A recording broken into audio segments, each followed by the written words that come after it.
رسول ہیں یا ازواج پیغمبر ہیں۔ عقلی دلائل کے ساتھ کل یہ گفتگو ثابت کرنے کی کوشش کی گئی کہ ان میں سے سب سے مؤثر ترین جو ذریعہ ہے وہ اہل بیت علیہ السلام کا ہے۔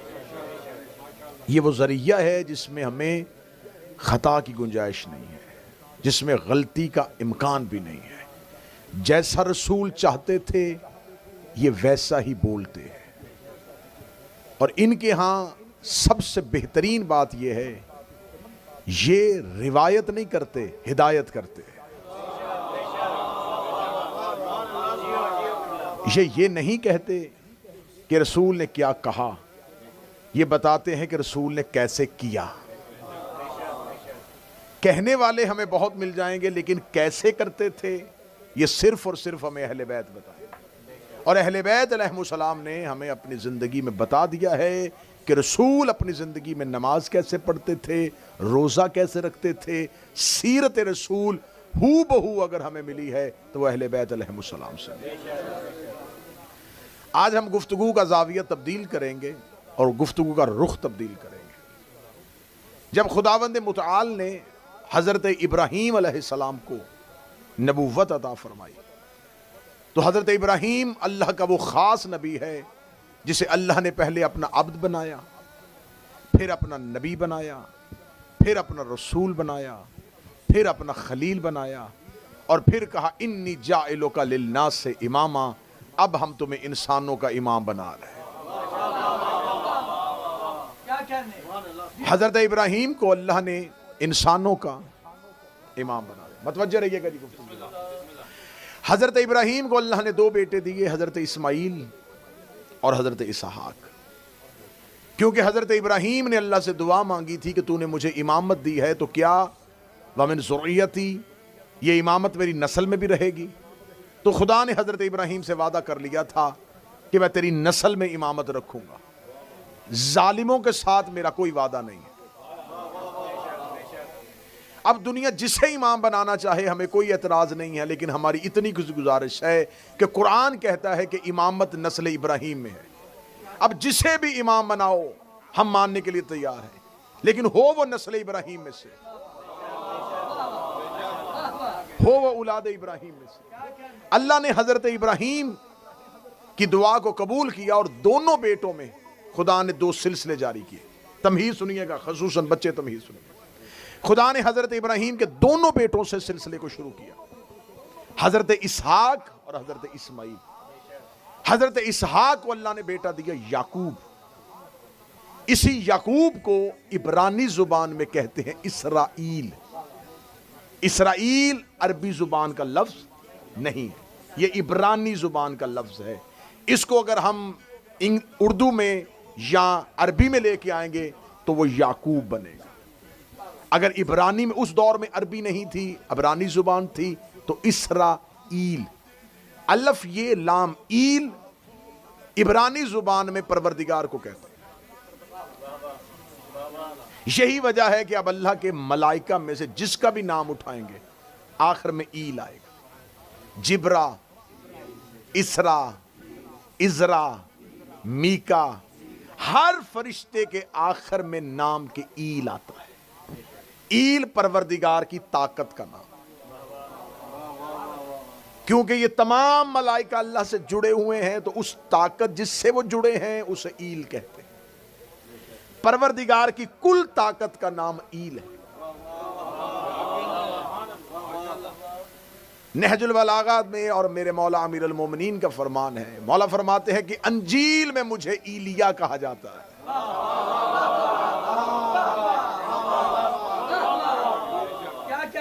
اب گفتگو کیونکہ مجھے ایلیا پہ نہیں کرنی، ایلیا پہ نہیں کرنی، بات ہو رہی ہے حضرت اسحاق کا ایک بیٹا، نام کیا تھا جی ان کا؟ عبرانی زبان میں کیا کہتے ہیں؟ اسرائیل۔ حضرت یعقوب کو اللہ نے بیٹا دیا، نام اس کا یوسف۔ نبیوں کا سلسلہ جناب یعقوب جن کا نام اسرائیل تھا اس کے بعد شروع ہوا، تو اس پورے نبیوں کے سلسلے کو کہتے ہیں بنی اسرائیل، یعنی کہ یعقوب کی نسل میں جتنے بھی نبی آئے ان تمام کو بنی اسرائیل کہا جاتا ہے۔ قرآن میں پوری کی پوری سورت بنی اسرائیل کے لیے متعلق۔ اب بنی اسرائیل میں کتنے نبی آئے؟ ہزاروں کی تعداد میں. اب میں نے کہا تھا کہ ابراہیم کے 2 بیٹے تھے. اسحاق سے تو بنی اسرائیل چلے, حضرت اسماعیل سے پھر اب کوئی نبی نہیں. اسماعیل سے, نسل اسماعیل سے ایک ہی نبی آیا مکہ میں جو ہمارا رسول ہے. ادھر نسل اسحاق میں سے جو نبوت چلی تھی وہ عیسیٰ پہ آ کر رک گئی. آخری نبی بنی اسرائیل میں کون تھے؟ حضرت عیسیٰ. حضرت عیسیٰ اور ہمارے نبی کے درمیان 600 سال کا فاصلہ ہے. بات سمجھ میں آ رہی ہے کہ نہیں سمجھ میں آ رہی؟ حضرت عیسیٰ بنی اسرائیل کا آخری نبی, رسول اللہ بنی اسماعیل میں سے آخری نبی. اب حضرت عیسیٰ اور ہمارے نبی کے درمیان 600 سال کا فاصلہ ہے. اب یہاں سوال پیدا ہوتا ہے کہ ان 600 سالوں میں اگر کوئی نبی نہیں آیا تو ان 600 سالوں میں جو لوگ مرتے رہے وہ کہاں جائیں گے؟ ان 600 سالوں کے اندر اگر وہ لوگ بغیر ہدایت کے رہے تو قصور ان کا نہیں, قصور اللہ کا ہوگا کہ اس نے ان کے لیے ہدایت کا بندوبست کیوں نہیں کیا. یہ تصور غیر شیعہ کا ہے, شیعہ کا نہیں. ہمارا مکتب قرآن کا مکتب ہے, ہمارا مذہب قرآن کا مذہب ہے. قرآن یہ کہتا ہے کہ خدا نے ہر قوم کے لیے ایک ہادی بھی رکھا تھا, ایک نذیر بھی رکھا تھا, ایک رسول بھی رکھا تھا. ہر قوم میں ایک ہادی بھی تھا, ایک نذیر بھی تھا, ایک رسول بھی تھا. تقریر بڑی اچھی ہونے والی ہے, بالکل آپ نے منبر پہ متوجہ رہنا ہے اور گفتگو کا رخ تبدیل نہیں ہوگا. اب یہاں پر 600 سال میں آتے رہے, ہر قوم کا ہادی بھی آتا رہا, نذیر بھی آتا رہا, نبی بھی آتے رہے. حضرت عیسیٰ اور نبی کے درمیان 600 سال کا جو گیپ ہے, اس میں جو نبی آتے رہے وہ کیا کہتے تھے؟ کیونکہ آخری نبی عیسیٰ آسمان پہ جاتا ہوا جو زمین پہ آخری خبر چھوڑ کے گیا تھا وہ یہ تھا, مبشر رسول یاتی من بعد اسمہ احمد, میں تمہیں خوشخبری دے کے جا رہا ہوں کہ اب میرے بعد ایک نبی آئے گا جس کا نام احمد ہوگا. اب حضرت عیسیٰ کے بعد جتنے نذیر آتے رہے وہ لوگوں کو ڈراتے رہے کہ اللہ سے ڈرو کیونکہ کوئی آنے والا ہے. کوئی بشیر آتا رہا تو وہ خوشخبری دیتا رہا کہ ظالم بادشاہوں سے ڈرنا نہ, کوئی آنے والا ہے. عیسیٰ سے لے کے مصطفیٰ تک جتنی بھی زمین پر حجتیں آئیں وہ زمین پر آ کر یہی بتاتی رہیں کہ کوئی آ رہا ہے اور وہ آخری نبی ہے, وہ مکہ میں آئے گا. یہ تمام نشانیاں وہ بتاتے رہے. اب یہ عرب میں نذیر بھی تھے, بشیر بھی تھے, ہادی بھی تھے. پوری زمین کا جزیرہ عرب میں نبی نہیں آئے, نبی پوری دنیا میں آتے تھے. اس وقت دنیا میں جو سب سے زیادہ آبادی تھی وہ فارس کے علاقے میں تھی, جسے آج ہم ایران بولیں. اس جگہ پہ فارس میں ایک شخص رہتا تھا جو زمیندار تھا, جس کا نام تھا خشبوزان. یہ زمیندارہ کرتا تھا, کھیتی باڑی کرتا تھا, فارمنگ کرتا تھا. اس کو اللہ نے ایک بیٹا دیا, اس کا نام تھا روزبا. کیا نام تھا جی؟ روزبا. گفتگو پہ آپ نے مکمل مطلب دیا. خشبوزان کو اللہ نے ایک بیٹا دیا, اس کا نام ہوا روزبا. روزبا جو تھا وہ زمیندار گھر کا بچہ تھا, زمیندار گھر میں رہتا تھا. جس خاندان میں وہ رہتا تھا وہ سارے مجوسی تھے. اس علاقے کے لوگ آگ کی پوجا کرتے تھے. روزبا آگ کی پوجا نہیں کرتا تھا. بچپن سے لے کے وہ پروردگار کی تلاش میں تھا. وہ گھر سے نکلتا, پہاڑوں میں جا کے بیٹھ جاتا, پہاڑوں میں بیٹھ کے کہتا کہ میرا علاقہ, میرے شہر کے لوگ آگ کو پوجتے ہیں, لیکن میرا اندر نہیں مانتا کہ آگ خدا ہو سکتی ہے, آتش پرستی کی جا سکتی ہے, آگ کو اللہ کہا جا سکتا ہے. اس نے اپنے وجدان سے, اپنے اندر سے پروردگار کو ڈھونڈنا شروع کر دیا. اس کی طلب بڑھتی گئی, جیسے جیسے جوان ہوتا گیا طلب اور بڑھتی گئی, خواہشات اور بڑھتی گئی. روزانہ روتا تھا پروردگار کی بارگاہ میں کہ مجھے کس لیے زمین پر اتارا ہے, میرا بھیجنے کا مقصد کیا ہے, مجھے پتہ ہی نہیں چل رہا کہ میں نے جانا کہاں ہے. ایک دن روزبا اپنے گھر میں, اپنے کمرے میں بیٹھا تھا, یا اسے چھت سے ایک لٹکتی ہوئی تحریر نظر آئی. اس نے اس تحریر کو نکالا, اس کو کھولا. اس کے اوپر عبرانی زبان میں لکھا ہوا تھا ھذا عہد من اللہ الی آدم، یہ عہد ہے، یہ وعدہ ہے اللہ کا آدم سے، من صلبہ نبیہ، کہ اس کے صلب سے ایک نبی آئے گا، اسمہ احمد، جس کا نام احمد ہوگا، یا روزبا انت وصی عیسیٰ، اے روزبا رویا نہ کر، تو عیسیٰ کا وصی ہے۔ اگر آپ نے جو کہانی شروع ہوئی ہے نا، اس میں آپ کا ذہن ادھر ادھر ہو گیا تو جب میں نتیجے میں پہنچوں گا تو آپ پیچھے نہیں آپ آ سکیں گے، لہذا آپ نے پورا کہانی کے اندر متوجہ رہنا۔ اے روزبا تو عیسیٰ کا وصی ہے۔ اب یہ جو روزبا تھا، جو عیسیٰ کے بعد جو میں نے ابھی بتایا تھا کہ نذیر آ رہے تھے، وصی آ رہے تھے، انہی میں سے ایک کا نام روزبا تھا۔ یہ عیسیٰ کے اوصیاء میں سے تھا، جو حضرت عیسیٰ کے 12 حواری تھے۔ 12 حواری بچوں نے پڑھتے نا آپ یہاں پر، جیسس کرائسٹ کے 12 جو 12 کمپینین جو تھے، ان میں سے ان کی جو چلے سلسلے، انہی میں سے ایک کا نام روزبا۔ روزبا کو پتا چل گیا کہ اللہ نے مجھے کسی ایک کام کے لیے رکھا ہے، میں عیسیٰ جیسے نبی کا وصی ہوں۔ اب روزبا نے ہجرت کر دی، گھر چھوڑ دیا، گھر چھوڑ کے پروردگار کا رخ کیا کہ میں کہاں جاؤں تاکہ مجھے پتا چلے کہ وہ احمد کہاں رہتا ہے، جو آنے والا ہے وہ احمد کہاں ہے۔ اتنی دیر میں اس نے دیکھا کہ ایک سفید لباس میں ایک شخص اس کے پاس آیا، اسے ہاتھ پکڑا روزبا کا، اسے کہا چل میں تجھے وہاں چھوڑ کے آؤں جس کی تو تلاش میں ہے۔ اس کا ہاتھ پکڑ کے اسے ایک دیر پہ لے گیا، ایک چرچ میں لے گیا، وہاں پہ جا کے اس نے اس کو کھڑا کیا، اوپر سے ایک راہب نیچے آیا، اس نے کہا انت روزبا، تو روزبا ہے؟ اس نے کہا ہاں، اس کا اوپر آ، وہ اس کو لے کے اوپر چلا گیا۔ 2 سال روزبا اس راہب کے پاس آسمانی کتابوں کا مطالعہ کرتا رہا۔ 2 سال کے بعد جب وہ راہب مرنے لگا تو روزبا نے کہا تو مر رہا ہے، مجھے کس کے آسرے پہ چھوڑ کے جا رہا ہے؟ اب میں احمد کی طرف کیسے جاؤں گا؟ اس نے کہا اب مجھے پوری زمین میں کوئی ایسا نظر نہیں آ رہا جو احمد کا انتظار کر رہا ہو، سوائے ایک کے جو اسکندریہ میں رہتا ہے۔ اس دور کا اسکندریہ آج کا روم ہے، اب تو روم کی طرف چلے جا۔ روزبا وہاں سے نکلا فارس سے اور پہنچ گیا کہاں؟ روم میں۔ جب روم میں پہنچا تو روم میں پھر ایک راہب سے اس کی ملاقات ہوئی، وہ اس کو لے کے پھر اپنے دیر پہ چلا گیا۔ 2 سال مسلسل اسے اپنے پاس رکھا۔ 2 سال کے بعد جب وہ مرنے لگا، روزبا نے کہا تو جا رہا ہے، میں احمد تک کیسے پہنچوں گا؟ اس نے کہا اب تجھے کسی اور کے پاس جانے کی ضرورت نہیں، کیونکہ اب وہ احمد زمین پر آنے والا ہے۔ یہ ایک لوح لے جا جو آسمانی لوح ہے، میری طرف سے اس احمد کو میرا سلام کہنا، اور یہ لوح اس تک پہنچا دے۔ روزبا وہاں سے نیچے اترا، نیچے اتر کے ایک قافلے کے ساتھ نکل پڑا۔ اب اس کی تلاش ختم ہونے والی تھی، اس کی جستجو ختم ہونے والی تھی، جس کی تلاش میں اس کی ساری زندگی گزری تھی، وہ اب وقت ختم ہونے کے قریب آ گیا تھا۔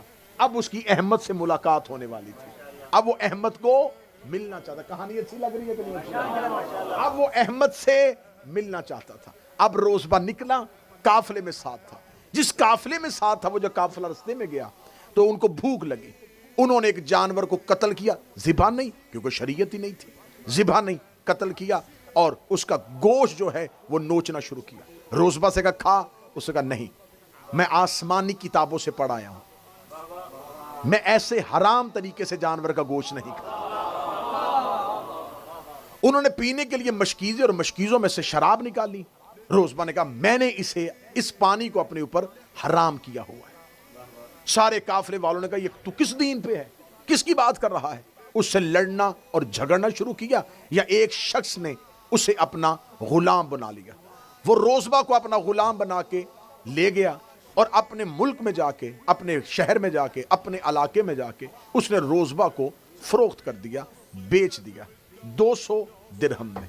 اب روزبا جو تھا وہ جس مالک کے گھر میں آیا وہ انتہائی بدعقیدہ تھا، انتہائی بد مذہب تھا، اس کا کوئی بھی مذہب نہیں تھا، وہ کسی بھی مذہب کی عبادت نہیں کرتا تھا۔ اس نے روزبا سے کہا کہ تو جس وجہ سے میرے پاس غلامی کی خاطر آئے، تو بتا تو کس کی تلاش میں ہے؟ اس کا میں نے آسمانی کتابوں میں پڑھا ہے، میں عیسیٰ کا وسیع ہوں، مجھے خبر ہے کہ ایک احمد آنے والا ہے، میں اس محمد اور اس احمد کے انتظار میں ہوں۔ اس نے روزبہ پر سختی کی اور سختی کرنے کے بعد غلاموں کے بازار میں جا کے روزبہ کو فروخت کر دیا۔ ایک یہودی عورت جس کا نام تاریخ نے سلیمیہ لکھا ہے، اس نے روزبہ کو خرید لیا، خرید کے لے گئی۔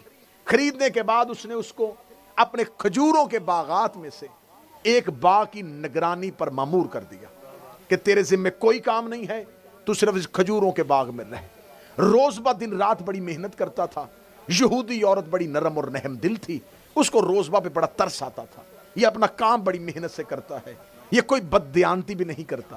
اس نے روزبہ سے کہا اس کھجوروں کے باغ میں سے میں تم پر مباح قرار دیتی ہوں، تم جتنی چاہے کھجوریں کھا بھی سکتے ہو، کھلا بھی سکتے ہو۔ روزبہ دن رات اس باغ میں رہتا تھا۔ ایک دن روزبہ اس باغ میں بیٹھا ہوا تھا، یہ 7 لوگ اس باغ کے اندر داخل ہوئے۔ جیسے ہی وہ 7 لوگ باغ کے اندر داخل ہوئے، ان میں سے ایک ایسا تھا جس کے سر پہ بادل نے سایہ کیا ہوا تھا، جس کے سر پہ آسمان کے بادل نے سایہ کیا ہوا تھا، چہرہ نور سے بھرا ہوا تھا، دائیں بائیں ایسے تھا جیسے ستاروں کے جھرمٹ میں کوئی چاند آ رہا ہو۔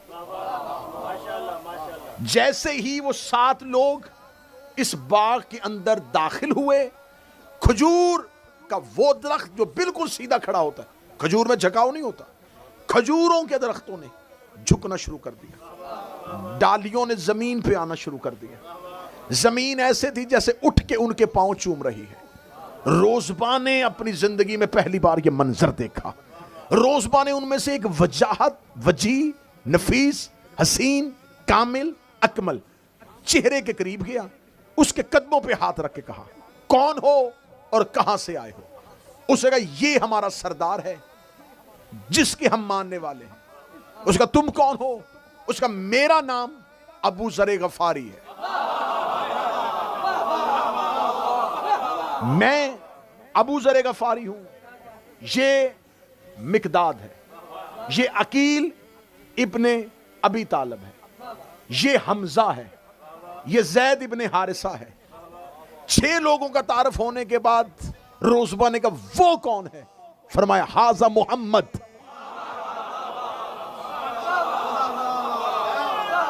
یہ محمد ہے۔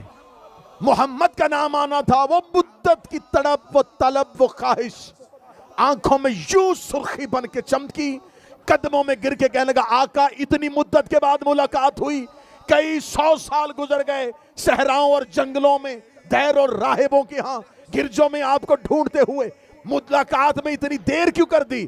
روزبہ کو یوں کاندھوں سے اٹھایا، سینے سے لگا کے کہا اب تو روزبہ نہیں، تو میرا سلمان ہے۔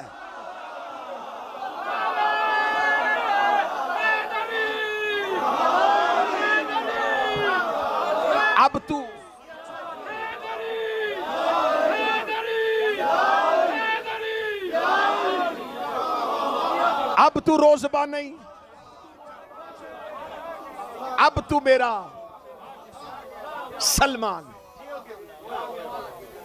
جسے آپ سلمان کہتے ہیں، نام اس کا روزبہ تھا، عیسیٰ کا وسیع ہے۔ میں نے کہا تھا پہلی مجلس میں بتاؤں گا کہ ہم کن صحابہ کو مانتے ہیں۔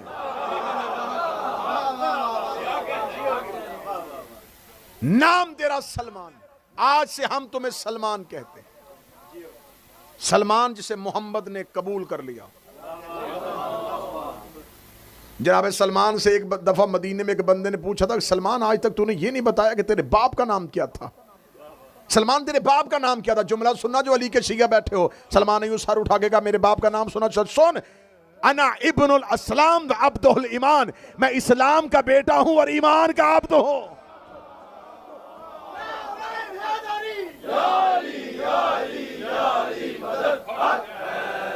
میں اسلام کا بیٹا ہوں۔ رسول نے سلمان کو ساتھ لیا، ساتھ لے کے رسول اب مدینے کی طرف چلے۔ سلمان نے رستے میں جا کے رسول اللہ سے پوچھا یا رسول اللہ کیا میں وہ مہر نبوت دیکھ سکتا ہوں جو میں نے آسمانی کتابوں میں پڑھی؟ اتنا کہنا تھا کہ نبی مسکرائے. رسول نے مسکرا کے سلمان کو اپنی مہر نبوت دکھائی. سلمان نے کاندھائے مصطفیٰ پہ زیارت کی. اس شانے پہ لکھا تھا لا الہ الا اللہ، اس شانے پہ لکھا تھا محمد رسول اللہ. سلمان نے مہر نبوت کی زیارت کرنی تھی. کتاب کیا تھی؟ سلمان نے زیارت کرنے کے فوراً بعد کہا مولا میں اسی مہر نبوت کے انتظار میں تھا، اسی کی زیارت میں تھا جو عیسیٰ کے اوصیاء کے پاس، عیسیٰ کے وصیوں کے پاس آسمانی کتابوں میں جس لوح کا ذکر تھا. اب مجھے بتائیں اس لوح کو پڑھ لینے کے بعد کیا میرا ایمان مکمل ہو گیا ہے؟ کیا اس کے بعد میں کامل ہو گیا ہوں؟ کیا اس کے بعد بھی مجھے کسی نصیحت کی ضرورت ہے؟ فرمایا اے روزبا، اے میرا سلمان، اے میرا سلمان محمدی، اب تو نے زیارت کر لی ہے تو اب تیرا ایمان مکمل ہوا، کیونکہ یہ ہے لا الہ الا اللہ، یہ ہے محمد رسول اللہ. یہ کہنے کے بعد رسول نے سلمان کا ہاتھ پکڑا، علی کے قدموں میں بٹھا کے کہا آج سے میں نے تمہیں علی کی نوکری میں دے دیا، کیونکہ یہ ہے علی ولی اللہ.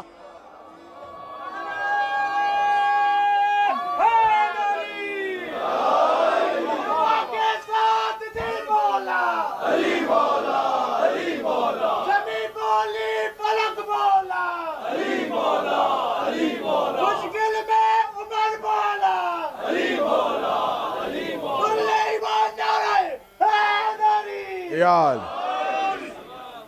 موضوع پسند ہے یا نہیں؟ آج سے میں تمہیں اب علی کی نوکری میں دیتا ہوں. کلمہ تو نے میرا پڑھ لیا، سفر تیرا مکمل ہو گیا. آسمانی کتابوں میں صرف احمد کا نام پڑھا تھا یا ساتھ کوئی اور نام بھی پڑھا تھا؟ اس نے کہا میں نے احمد کے ساتھ پڑھا تھا، اس احمد کا ایک وصی ہوگا. فرمایا یہ وہی علی ہے. جناب سلمان کی عمر مبارک اس لمحے 200 سال تھی. 200 سال کے سلمان نے دیکھے گا یا رسول اللہ آپ کی رسالت کا قائل تو ہو گیا، لیکن میں ضعیف ہوں، یہ ابھی نوجوان ہے. جب کہنا میں ضعیف ہوں، یہ نوجوان ہے، امیر المومنین مسکرائے اور مسکرا کے کہنے لگے چل سلمان میں تجھے کچھ بتاتا ہوں. ہائے ہائے ہائے ہائے.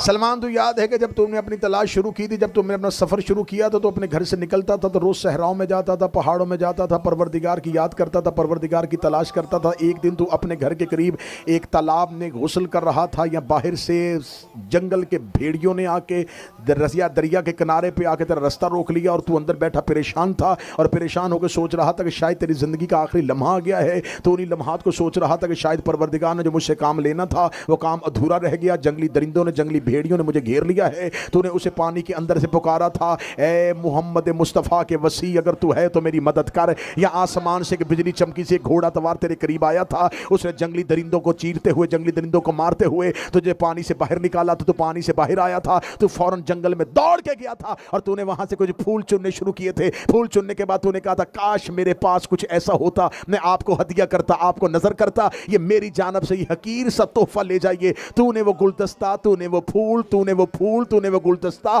اس نوجوان کو پیش کیا تھا. سلمان نے سر پہ ہاتھ رکھا، بدن کو چکرایا، چکرانے کا ہاں مجھے یاد آ گیا ہے، ایک دفعہ میرے ساتھ بچپن میں ایسا ہوا تھا کہ میں نے کسی اجنبی کو پھول پیش کیے تھے. امیر المومنین نے آستینوں کو کھولا، اسی گلدستے کو باہر نکال کا اب بتا بوڑھا تو ہے یا میں ہوں؟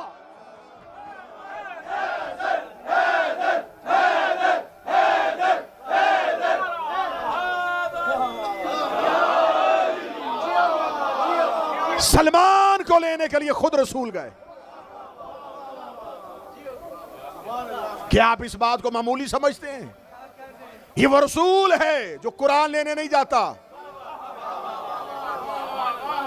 نانا سر اٹھانا، یہ 13 رجب کے بعد 16 رجب کو یہ علی لینے گیا تھا، یا معراج میں زہرا کو لینے گیا تھا، یا یہودی کے باغ میں سلمان کو لینے گیا.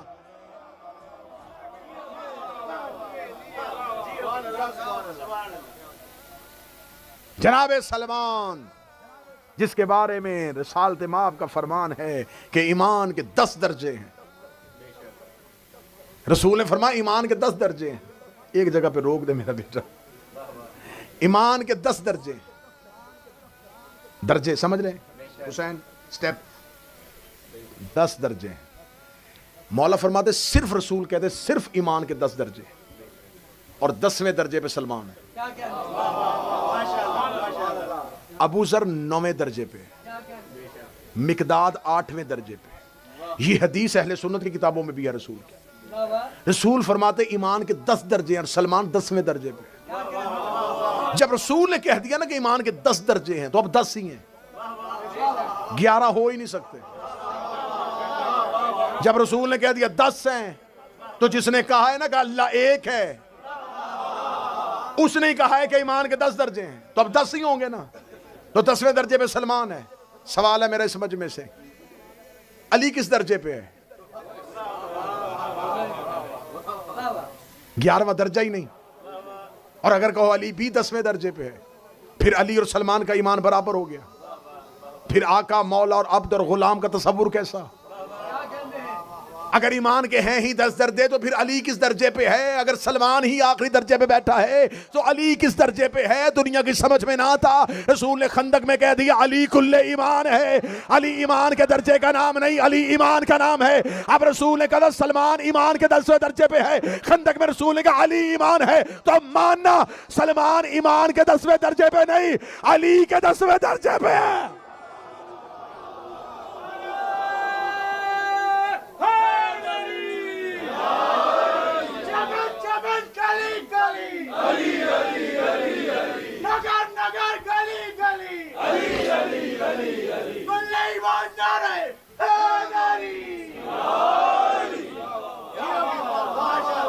میں تمہیں وہ سلمان ہی سناؤں گا. نا میں وہ سلمان ہی سناؤں گا وہ داڑھی سے جھاڑو دینے والا. آج تک میرے بچوں کو وہی سلمان سنا گیا کہ ضعیف تھا، ایک بزرگ سا تھا، آ جاتا تھا سیدہ کے دروازے میں بیٹھ جاتا تھا. دہلیز سیدہ پہ رہنا. دہلیز سیدہ سلمان کا گھر تھا. دہلیز سیدہ سلمان کا گھر ہے. جاؤ، میں پوری ذمہ داری کے ساتھ کہوں گا، کل چاہو گے آج چاہو گے میں کتاب دکھانے کے لیے تیار ہوں. جناب سلمان محمدی پہ لکھی ہوئی کتابوں میں سے میں یہ روایت نکال کے دکھانے کے لیے تیار ہوں. مسجد سے حی علی الصلاۃ کی آواز آتی، لوگ مسجد کی جانب دوڑتے، سلمان زہرا کی دہلیز کی جانب دوڑتا. لوگ مسجد کی صفوں پہ چلے جاتے، سلمان دہلیز زہرا پہ آ جاتا. پہلے دہلیز زہرا پہ سجدہ کرتا، پھر اللہ کے گھر میں جا کے سجدہ کرتا. پہلے دہلیز زہرا پہ سجدہ کرتا، پھر اللہ کے گھر میں جا کے اللہ کو سجدہ کرتا. ایک دن ایک صحابی نے کہا یا رسول اللہ، پوچھ کے سلمان سے یہ جماعت میں دیر سے کیوں آتا ہے؟ اس کے دیر سے آنے کی وجہ یہ ہے یہ گھر سے نکلتا پہلے ہے، لیکن پہلے تیری بیٹی کے دروازے پہ جاتا ہے. پہلے کتنی دیر زہرا کی دہلیز پہ جھکا رہتا ہے، پھر مسجد میں آتا ہے. رسول نے صحابہ کی صفوں میں سلمان کو اٹھا گا، سلمان اللہ کے گھر میں آنے سے پہلے بطول کے دروازے پہ کیوں جاتا ہے؟ فرمایا انہیں سمجھانا چاہتا ہوں مسجد میں اللہ تب راضی ہوتا ہے جب گھر میں بطول راضی.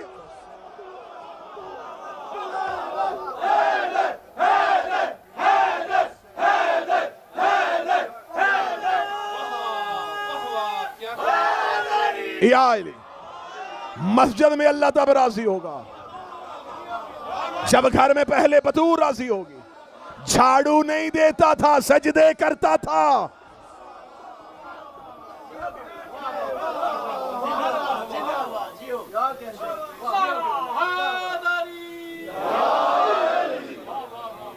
کسی کتاب میں جھاڑو کا لفظ نہیں،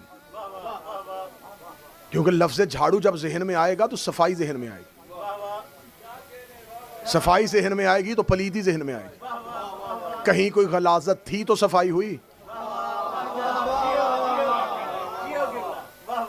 جو ہے ہی تطہیر کا دہلیز. ایک دن جناب سلمان گھر سے نکلے. جناب سلمان گھر سے نکل کے مسجد کی جانب جا رہے تھے تو مسجد کی جانب چلتے ہوئے سلمان دہلیز زہرا پہ رکا. ادھر آ جا اٹھ کے صلوات پڑھے.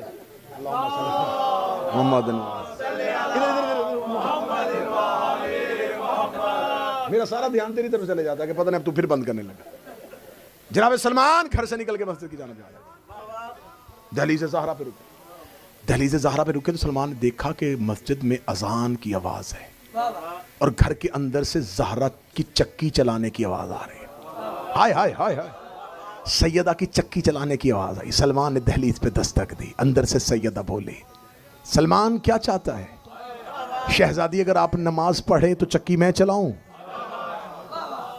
کہاں جا کے دنیا کو سلمان سمجھاؤں؟ سیدہ نے چکی چھوڑی اور سلمان کو بلا لیا. شہزادی حجرے میں چلی گئی اور سلمان نے چکی چلانی شروع کر دی. سلمان چکی چلاتا گیا، نماز ہو گئی، نماز ہو گئی، جماعت ختم ہوئی، صحابہ نے مڑ کے دیکھا، آج وہ بوڑھا نظر نہیں آیا، آج سلمان آیا ہی نہیں ہے۔ نماز ختم ہونے کے بعد صحابہ جب گلیوں میں گئے تو سلمان زہرا کی گلی سے نکل رہا تھا، لوگوں نے کہا سلمان تیری تو نماز قضا ہو گئی ہے، ہم مسجد میں نماز پڑھ رہے تھے، تو کہاں گیا تھا؟ جملے سلمان کے مدینے کے در و دیوار نے سنے۔ سلمان نے کہا تم نماز پڑھ رہے تھے، میں نماز کی چکی چلا رہا۔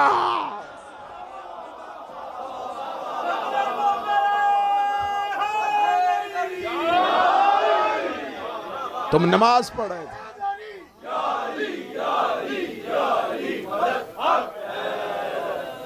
ایسا سلمان سناؤں گا، کسی درویش کسی فقیر کا نام سلمان نہیں، ایمان کا 10واں درجہ، شہزادی کا ایسا نوکر جس سے زہرا گفتگو کرتی تھی، یہ کم اعزاز ہے؟ سیدہ گفتگو کرے۔ اگلی سطر سننا، منا اہل بیت،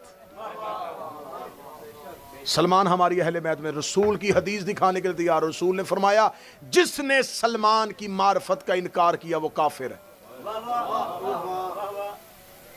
وہ رسول جو یہ کہہ رہا ہے کہ جو ہماری اطاعت کا انکار کرے وہ کافر ہے۔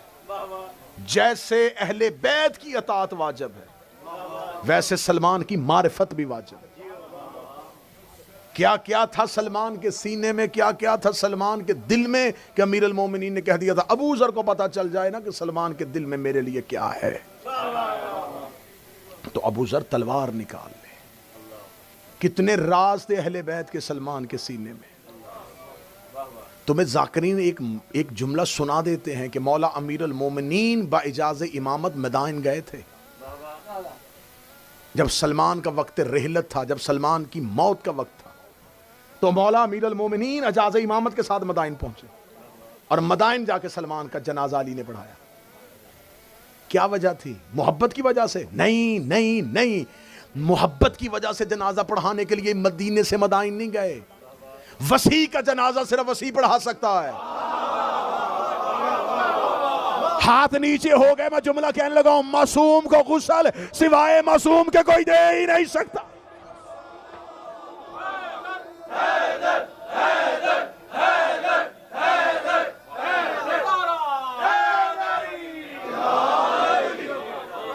کائنات میں سلمان ہے جسے ملک الموت نے آ کے سلام کیا ہے۔ وہ ملک الموت جس نے نبیوں کو بیٹھنے کی مہلت نہیں دی، سلمان کی حجرے میں آیا تھا، مدائن میں بستر پہ سلمان تھا، ملک الموت نے سلام کیا، سلمان نے چادر کو ہٹایا، چادر کو ہٹا کے کہا اسرائیل، جی مالک، کیوں آیا ہے؟ روح قبض کرنے کے لیے۔ فرمایا دروازے پہ رک، کتاب سے پڑھو، انتظار کر۔ کیوں؟ فرمایا ابھی میرے امام کے آنے میں دیر ہے۔ امیر المومنین اجازت امامت کے ساتھ پہنچے، سلمان کا غلام دروازے پہ کھڑا تھا۔ علی کی آوازیں کہاں ہیں؟ سلمان، مالک اندر۔ یہ کون ہے؟ فرمایا صبح سے کوئی شخص آ رہا ہے سلمان سے ملنے کے لیے۔ اسرائیل نے سر کو جھکایا۔ علی نے فرمایا سلمان نے تمہیں کیوں باہر کھڑا کیا ہے؟ مولا وہ جانے کے لیے تیار نہیں ہے۔ کتاب کے لفظ ہیں کہ علی گئے، سلمان بستر سے اٹھا، دونوں ہاتھ پیشانی پہ رکھے، امیر المومنین سے راز کی باتیں کی۔ علی فرمایا اد الی موتک، سلمان چل اب موت کو قبول کر۔ اد الی موتک، سلمان موت کو قبول کر، قبول کر، قبول کر۔ جن کی روح ملک الموت قبض کرے وہ اور ہوتے ہیں، جو موت کو اذن دے وہ سلمان ہوتا۔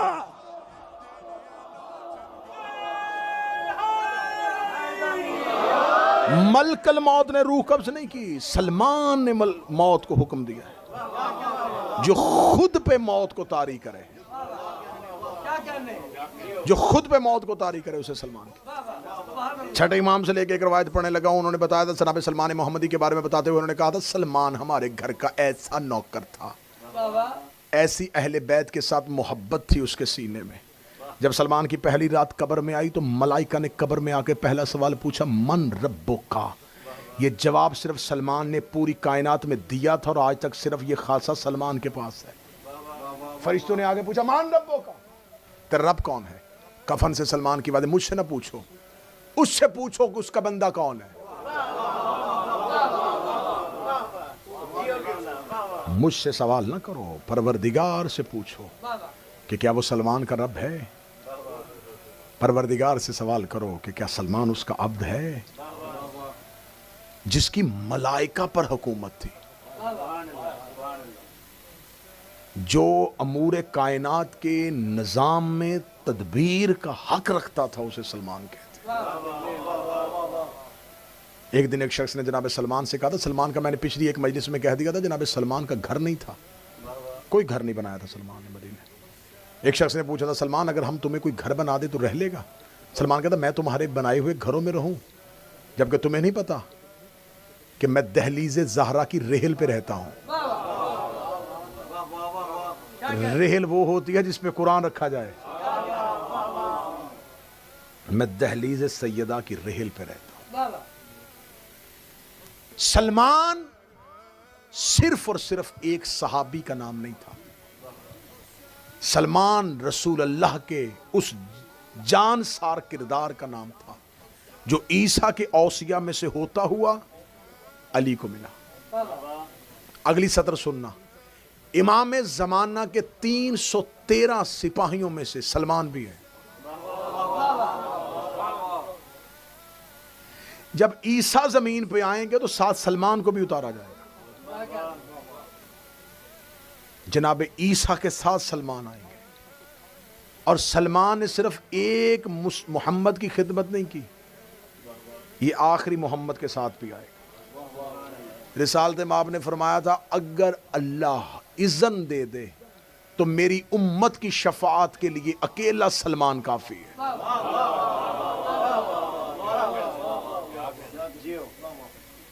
بخش ہونے کے لیے نہیں، بخشوانے کے لیے۔ سلمان صرف اور صرف یہ نہیں ہے کہ سلمان خود بخشا جائے گا، اگر میری امت کے لیے ہی سلمان سفارش کر دے تو اللہ میری پوری امت کو بخش دے گا، صرف اکیلے سلمان کی وجہ سے۔ سلمان سے پوچھا گیا، سلمان تیرا باپ؟ فرمایا میں اسلام کا بیٹا ہوں، انا عبدہ الایمان۔ جائیں اہل سنت کتابیں اس بات کی گواہ ہیں کہ جنگ خندق جو ہوئی تھی، یہ جنگ مشہور کیوں ہوئی تھی؟ خندق کی وجہ سے، نام ہی خندق ہے۔ خندق اسے کہتے ہیں ایک گڑھا جو کھودا جائے۔ اس جنگ میں جو خندق کھودی گئی تھی، یہ رسول نے کس کے مشورے سے کھودی تھی؟ سلمان نے، جناب سلمان نے مشورہ دیا تھا۔ آؤ قرآن کیا کہتا ہے؟ خدا قرآن میں کہتا ہے، اے میرا محمد کسی گنہگار سے مشورہ نہ لیا کرو۔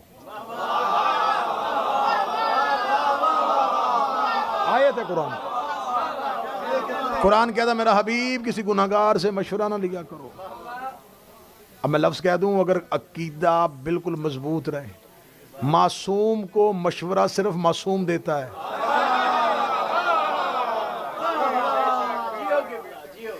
ایک دن دربار میں آیا سلمان، یوں دربار کھچا کھچ بھرا ہوا تھا علی کے دشمنوں کے ساتھ۔ رسول کے جانے کے بعد یوں جناب سلمان آئے، جناب سلمان نے آ کے یوں دیکھا، دیکھنے کے بعد سلمان کے ہاتھ میں عصا تھا، بوڑھے تھے، ضعیف تھے، عصا ہاتھ میں تھا۔ سامنے بیٹھے ہوئے ایک شخص نے کہا، اے سلمان تو نبی کا بہت بوڑھا صحابی ہے، اگر تو بھی بیعت کر لیتا تمہیں ضرور کسی نہ کسی اعلیٰ ملک کی گورنری دے دی جاتی۔ اتنا کہنا تھا، سلمان نے اپنے عصا کو اٹھایا، وہ جو چھڑی ہاتھ میں تھی اس کو اٹھایا۔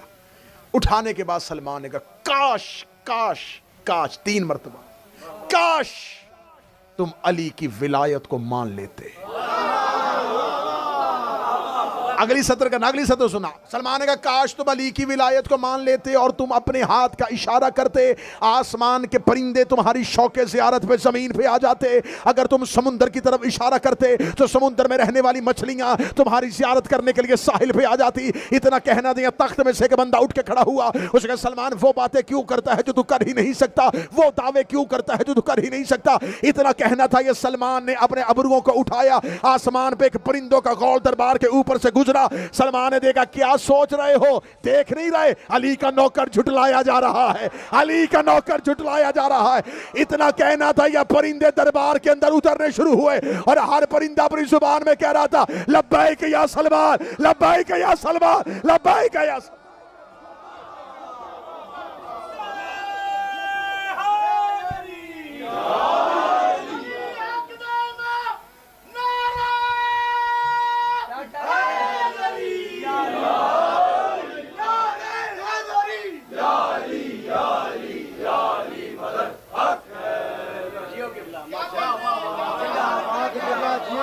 آسمان سے پرندے زمین پہ آئے،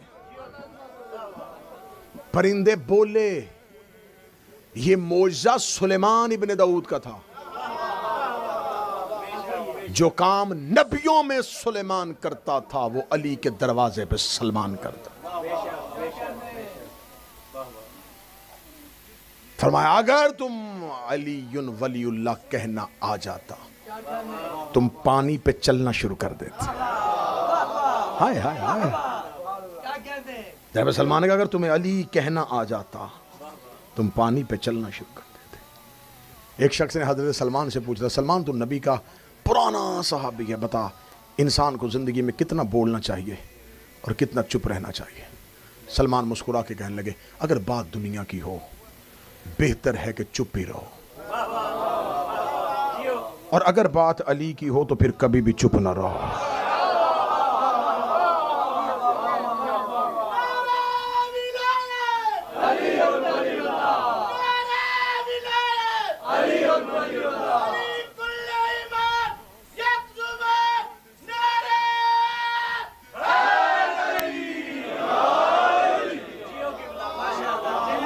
شیراز کا رہنے والا، فارس کا رہنے والا، عیسیٰ کا وسیع، منا اہل بیت۔ منا اہل بیت ہونا کوئی معمولی بات ہے؟ حدیث قصہ میں نبی کی زوجہ نے کہا تھا کہ میں چادر کے نیچے آ جاؤں، فرمایا تو خیر ہے، اہل بیت نہیں۔ زوجہ کو روکا گیا اور سلمان کے بارے میں خود کہا گیا منا اہل بیت۔ سلمان کے بارے میں جب امام سے پوچھا گیا تھا کہ مولا یہ سلمان جو ہے اس کے بارے میں رسول نے کہا تھا یہ ہماری اہل بیت میں سے ہے، سلمان اہل بیت میں سے کیسے؟ فرمایا جب اللہ نے علیین میں سے ہماری تینت کے ساتھ نبیوں کو خلق کیا تھا۔ معصوم کا فرمان پڑھ رہا ہوں میں، یہ باتیں اس لیے کر رہا ہوں شاید یہ باتیں ممبر ان سے آشنا نہ ہو اور یہ پہلی بار ہوں اور آپ کی سماعتوں سے ٹکرائیں۔ فرمایا منا اہل بیت اس لیے کہا کہ جب اللہ نے ہماری تینت سے، ہمارے نور سے انبیاء کو خلق کیا تھا، اس کے بعد بچی ہوئی جو تینت تھی اس کے ساتھ ہمارے شیعوں کو خلق کیا تھا، لیکن نبی اور شیعہ دونوں کی بچی ہوئی تینت سے سلمان خلق ہوا ہے۔ سلمان کی خلقت میں انبیاء والی تینت بھی ہے، شیعوں والی تینت بھی ہے، یہ نبیوں والی خلقت میں بھی ہے اور محبین والی خلقت میں بھی ہے، اس لیے اس کے بارے میں منا اہل بیت ہے۔ سلمان ہماری اہل بیت میں سے ہے۔ میں کہہ رہا ہوں جناب سلمان کی زندگی پہ پوری ایک کتاب آ گئی ہے، ایرانیوں نے لکھی ہے جناب سلمان کی زندگی پہ، فخر فارس ہے سلمان۔ پوری زندگی سلمان کی یوں ہٹا دی جائے ایک اعزاز ہی سلمان کا کافی ہے، یہ سیدہ کے جنازے میں شریک تھا۔ میں نے اس عشرہ محرم میں ان 7 لوگوں پہ بات کرنی ہے جو زہرا کے جنازے پہ شریک تھے۔ میں نے ان 7 صحابہ کی زندگی کا انتخاب کیا ہے جو سیدہ کے جنازے میں شریک تھے۔ کچھ تھا سلمان میں نے اتنے راز کھولے آپ کے سامنے، سلمان میں کوئی کمال تھا تو بطول نے کہا تھا یا علی میرے جنازے کا اعلان نہ کروانا۔ جو اعلان مدینے میں نہیں ہوا وہ خبر اگر سلمان کو ملی ہے تو زہرا کو سلمان سے کیا محبت تھی۔ یہ دنیاوی رشتوں کے ساتھ نہیں پکارتے، محبت کا رشتہ، سلمان زہرا کی مظلومیت کا گواہ ہے. یہ رسول کی بیٹی کے ساتھ دربار میں گیا تھا. یہ زہرا کے جنازے میں شریک ہوا ہے. اسے حسنین نانا کہہ کے بلاتے تھے. مسجد نبوی میں ایک گود میں حسن کو بٹھا لیتے, ایک گود میں حسین کو بٹھا لیتے. کافی دیر سلمان محمدی روتے رہتے. ایک دن رسول نے پوچھا, سلمان میرے بیٹوں کو گود میں بٹھا کے روتا کیوں ہے؟ فرمایا, یا رسول اللہ, آپ نے کہا تھا یہ دونوں میری امت کے امیر ہیں اور میری امت کے مظلوم ہیں. مولا جب ان کی مظلومیت یاد آتی ہے تو سلمان کی آنکھیں برس آتی ہیں. ہم آج بھی ماننے کے لیے تیار ہیں, لیکن کوئی سلمان جیسا صحابی ہو, کوئی ابو ذر جیسا صحابی ہو, کوئی مقداد جیسا صحابی ہو. دکھ ہمیں یہی رلا گیا, نوکروں کے دربار میں 4 گھنٹے کھڑی رہے.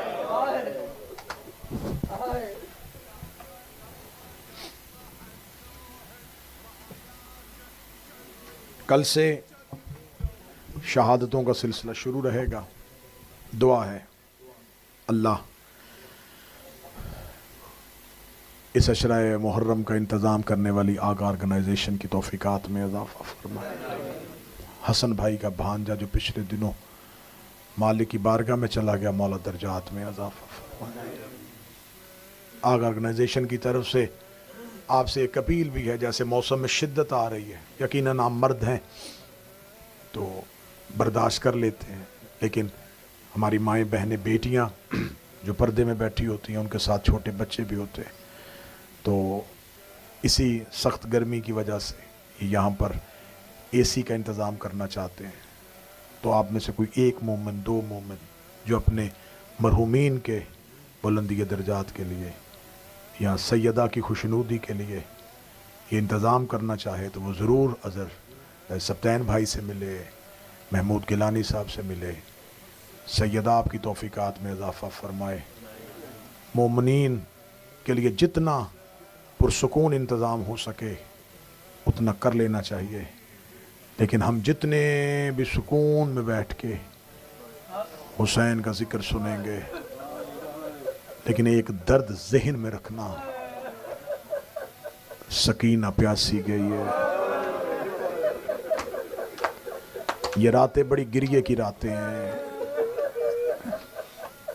کوشش کیا کرو یہ دن سوگ میں گزارو, رات سوگ میں گزارو, کیونکہ آپ کی سوچوں سے تیز گزر رہا ہے ایام ازاں.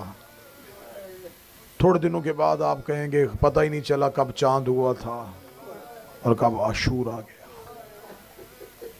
اگلے سال ہم میں سے کوئی رہے گا وہ حسین کا ماتم کرے گا. زندگی باقی, حسین کا غم باقی.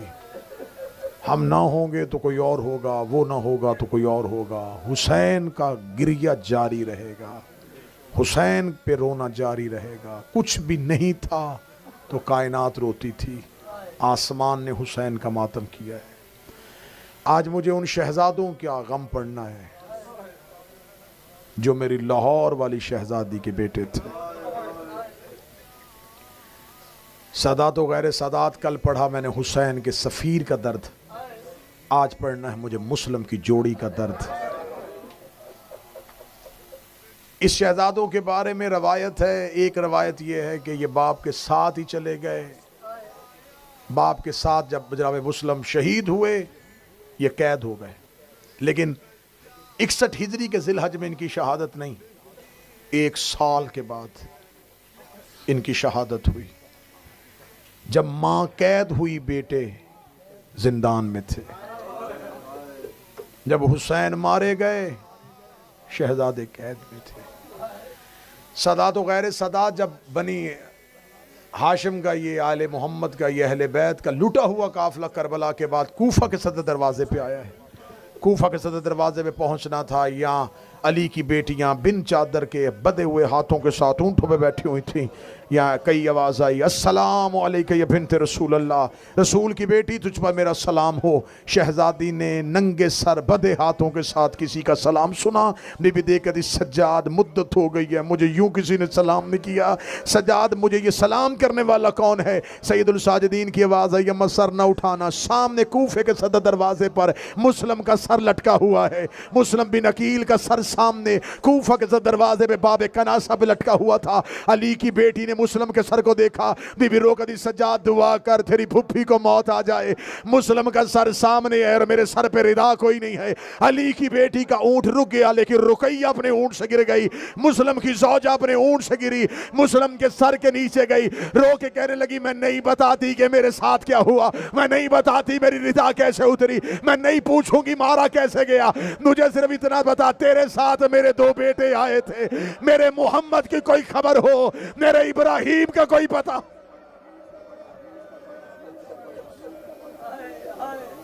یہ حسین کا وہ سفیر ہے جس نے کربلا میں، اور یہ علی کی وہ بیٹی ہے جس نے کربلا میں صرف بیٹے نہیں دیے. مسلم کی ایک بیٹی شہید ہوئی ہے شام غریبہ. میں سادا سے معافی لے کے جملہ پڑھنے لگا ہوں. سیدو یہ مسلم کا حصہ ہے کربلا میں، یہ رقیہ کا حصہ ہے، یہ قربانی ہے کربلا میں. جہاں ہر ایک بی بی اپنے بیٹے قربان کر رہی تھی، رقیہ کی ایک بیٹی بھی قربان ہوئی. میں سادا سے معافی مانگ کے شہزادی کا درد پڑھنے لگا ہوں، معافی مانگ کے درد پڑھنے لگا ہوں. بہار میں روایت نہ پڑھی ہوتی میں منبر پہ نہ پڑھتا. میں سمجھتا تھا یہ قول مشہور ہے، لیکن جب میں نے اس کی ریسرچ کی اور جب میں نے مقتل سے، جب میں نے کتابوں سے شہزادی کی شہادت پڑھی تو بابا تب پتا چلا کہ ابھی تو اس بی بی کا کوئی درد پڑھا ہی نہیں گیا. صدا سے معافی مانگ کے جملہ پڑھنے لگا ہوں. جب شام غریباں اہل بیت کے یتیم اکٹھے کر رہی تھی علی کی بیٹی، روتی روتی بی بی کلثوم قریب آئی. قریب آ کے کہتی ہے علی کی بیٹی زینب سے شہزادی پہرا دے، آل محمد کے یتیم اکٹھے ہو گئے. شہزادی نے جلے ہوئے خیمے کی چوب اٹھا کے پہلی آواز دی الحافظ والحفیظ یا لاہور والی ملکہ. مسلم کی زوجہ جناب رقیہ دوڑ کے آئی، رو کے کہتی بی بی سارے یتیم نہیں آئے، میری عاتقہ نہیں مل رہی. جب کہنا میری عاتقہ نہیں مل رہی، جناب زینب نے رقیہ کا ہاتھ پکڑا. بی بی کربلا میں کٹی ہوئی لاشوں کے درمیان سے گزری. لاشائے حسین پہ آ کے کہتی ہے حسین مسلم کی بیٹی نہیں مل رہی. آواز آئی میری لاش کے قریب سے گزر گئی تھی. روتی ہوئی بی بی فرات کے کنارے گئی، جا کہہ دی عباس تیری بھانجی نہیں مل رہی، مسلم کی بیٹی نہیں مل رہی. کٹے ہوئے بازوؤں سے آواز آئی دے دیتی اجازت، نہ پہرے دیتی نہ یتیموں کو ڈھونڈتی. یا بی بی کلثوم کی آواز آئی علیہ علیہ یا زینبو، اے زینب میرے قریب آ. علی کی بیٹی قریب آئی، آواز آئی ذرا آگ روشن کر. بی بی نے آگ کو روشن کیا. شہزادی کی لاش پہ نظر پڑی، سینے پہ گھوڑوں کے سموں کے نشان تھے، سینے پہ گھوڑوں کے سموں کے نشان تھے. جب شام غریبہ اپنے کانوں پہ ہاتھ رکھ کے دوڑ رہی تھی، اس شہزادی کے کاندھے پہ ایک بغیرت نے نیزہ مارا. یہ بی بی ایسے گری ہے جیسے گھوڑے سے اکبر.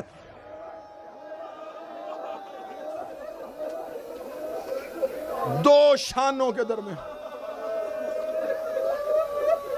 شہید ہوئی مسلم کی بیٹی.